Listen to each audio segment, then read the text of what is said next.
Hello বন্ধুরা, তো আজকে তোমাদের সামনে আমি নতুন একটা কথা নিয়ে আসলাম আমার লাইফের দরকারি। তো আমি যখন আমার SP-125টা যখন কিনলাম, তখন আমার 3 দিন গেল। তারপর আমার প্রতিবেশী বা কিছু বন্ধুবান্ধব আমাকে বললো যে তুই SP-125 কেন নিলি, তুই এর চেয়ে ভালো বাইকও নিতে পারতি।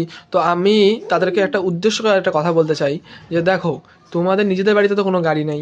আজকে আমি এই কম এজে একটা গাড়ি কিনে নিজের কামাইয়ে নিজের গাড়িতে দেখাইছি। হ্যাঁ, মানছি এটা আমি কিস্তিতে নিছি, কিন্তু কিস্তিতেও তোমরা তো নিতে পারো না, আমার জন্য তো একার কিস্তিটা না।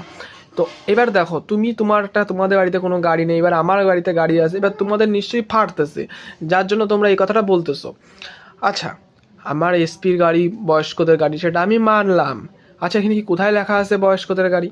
এখন তোমরা বলবে যে না, বেশিরভাগ লোক বয়স্করা চলে। আচ্ছা ভাই, আগে তুমি নিজে কি, তোমার কাছে নিজের কি আছে, তারপরে তুমি না হয় কারোর সাথে তুলনা করতে আসবে যে কোন বাইক কি। আচ্ছা, তোমাদের সাথে কি কেউ এরকম করে বলেছে? যদি তোমাদের সাথে কেউ এরকম করে বলে থাকে যে তোর গাড়িটা ভালো না, এটা খারাপ ওটা খারাপ, তো তোমরা আমাকে কমেন্টে বলে যাও। আমি তোমাদের ভিডিওটা নিয়ে, মানে তোমাদের কমেন্টটা নিয়ে আমি নেক্সট ভিডিও একটা বানাবো। তো দেখা হচ্ছে পরের ভিডিওতে। আপাতত এটুকুই। ভিডিওটা ভালো লাগলে লাইক কমেন্ট শেয়ার করে যাবে।